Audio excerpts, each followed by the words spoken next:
It's taken a little more time than I would have liked to get back into the old routines. If anyone has noticed that I'm still a bit slower or unsteady on my feet, they've avoided mentioning it. It's a weakness I can't afford to show for much longer. I'm taking more of an interest in the alien artifacts that remain in AIM control following George's little tantrum. We have enough fragments and pieces of the extraterrestrial automaton to safely make a variety of conclusions. Spectrographs confirm the obvious. It's constructed from material originating outside our solar system. It's bipedal, suggesting its creators either share a similar structural morphology with us, or that they wanted to show a familiar form to the natives. It was also damaged at some point in the distant past, presumably when it was made to lay dormant beneath the bay. Given the presence of Terrigen in the automaton, I would say that the connection to the creation of the inhuman genome in the distant past is likely. Our need for Terrigen is only growing, but we need to be cautious drawing any more from the remains of the automaton. There are too many unanswered questions here. Because I refuse to write it down. I've told you this before, Banner. This is the domain of a skald, not a scribe. These things are not to be trapped in twisted lines on paper. You will make do with legends in the way legends were meant to be told. Half forgotten with body details added. We know that before gods journeyed to Earth, something else visited this world and laid their hands upon humanity. But where we as Guardians cast ourselves as your protectors, these visitors had other aims for mankind. They came to Midgard not from the Nine Realms, but from the cold stars beyond. Know that they were already a great empire in the stars, when time itself was young. No, I will not attempt to affix a date to that statement, and I resent the request. May I? The visitors took whole tribes of man and left an invisible mark upon their very flesh that continued down through generations. We, as Guardians, could sense this glyph on some humans, like an artist's signature, but we did not know what it meant. But it seems you now know exactly what it means. They are your Inhumans. To the extent that it's possible, I'm keeping the various project heads working on this research siloed and ignorant of each other's findings. It means I have to do most of the synthesis on my own, which takes time I resent spending. But I don't think most of them are ready to accept the implications of what we've uncovered. We have direct evidence of an alien race having visited the Earth nearly 70,000 years ago. At the same time, we have a subspecies of human arising, presumably through intentional extraterrestrial genetic modification. But there's another unpleasant alignment. The modification of inhuman DNA occurs at the same geological time as the Toba event, the largest volcanic eruption in 25 million years. In the decades-long winter after, human populations dropped to as low as 1,000 individuals. All things told, triggering a volcanic eruption of that size would not be terribly difficult for AIM today. It would just be suicidal.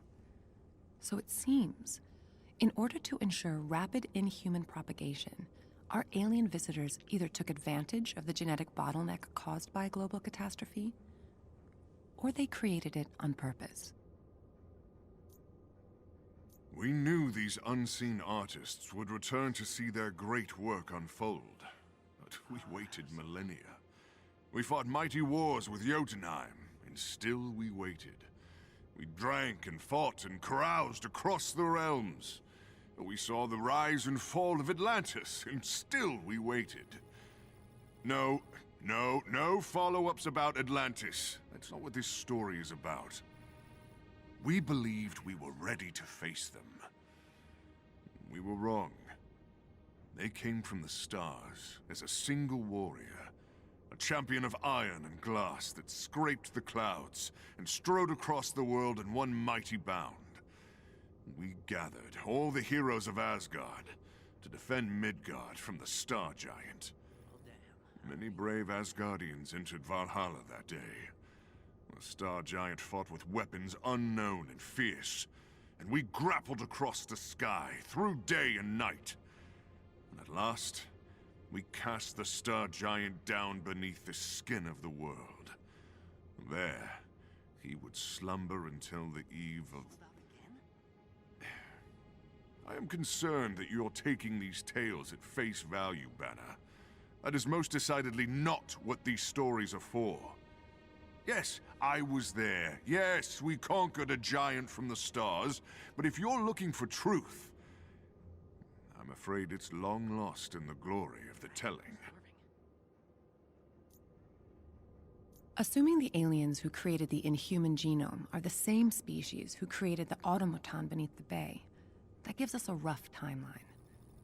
The visitors arrive just before or just after a global catastrophe that reduces the human population of the Earth to only a few thousand. They take a portion of the survivors and alter their DNA for some unknown reason. This inhuman genome lies dormant until activated, and human populations begin to grow again, both inhuman and unaltered alike. Thousands of years later, they send the automaton. I surmise it was to observe their experiment. The automaton has weapons unlike any we've ever seen, but the vast majority of its systems are geared towards observation and recording. But when it arrived, someone here on Earth put it down, forcing it to hibernate beneath the bay. I don't like that unknown. There's another player on the board. Finally, just before its destruction, it sent a transmission. We're still trying to make sense of the chaos in the signal, but we can tell where in the sky it was pointing. Somewhere in the large Magellanic Cloud. All of which leaves us with a near inescapable conclusion. Sooner or later, they're coming back. Here's what we know, thanks to AIM's pilfered research as well as my own rough tests.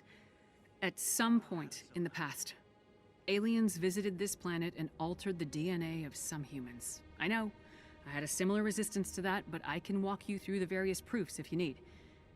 It's true. I'd always shrugged off the pulp ancient aliens theories because they reeked of post-colonial racist condescension. No one ever second-guesses the architectural achievements of ancient peoples in Europe, but they have a hard time believing humans closer to the equator could have built a pyramid. Transparent, really. But it seems inescapable that aliens did visit. The Inhumans are the result of alien interference. We can test for the Inhuman gene and we can map it. Beyond that, I don't know how to prepare for the future. They're literally everywhere. All over the world, lying dormant, not even knowing what they have inside them. They may never activate in their lifetimes, or we could have another A-Day tomorrow. I don't know. These are uncharted waters. Hey, Doc. I thought about your offer a bunch, and I just wanted to let you know that I have definitely and definitively decided that I am not ready to make a decision about it yet. Sorry. I just don't know if I could let my family be tested for the Inhuman gene without their consent. I know you would tell me to get samples without them knowing, just like by digging through their trash or whatever, but honestly, that feels even worse. And what if one of them does show up as a carrier? So I learn where this unique DNA in me comes from. Maybe my mom has it. What would I even do with that information? What would we do with it? Does it go on yet another list? I mean, how long until that happens if it hasn't already? Huh. Sounds like I talked myself out of it. Okay. Thank you, but no. We can't change who we are or what we're made of. I'm all in favor of knowing all you can, but that's a decision someone has to make for themselves. All we could learn is who in my family has the potential in them. The potential to be great. I guess I prefer to assume that we all do. Man, I'm starving.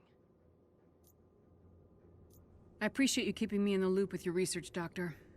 I don't particularly like the long-term implications of what you're telling me, but that's not your concern. Fury and I made it our business to know about the locations and potential of all individuals above the baseline. If If I'm being frank, the Avengers was as much about keeping you all where we could see you as anything else. Now, of course, those numbers have skyrocketed following A-Day. That alone is a headache worthy of one of Thor's little stories, but it's worse than that, isn't it? There's thousands more of them out there. Just waiting.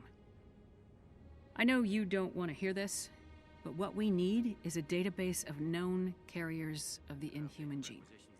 I'm not proposing we violate anyone's civil rights, but we have a portion of the population carrying alien DNA and a hidden potential for massive destruction. If we're not willing to be prepared, we are guaranteed to be caught off guard. Just think about it. Please.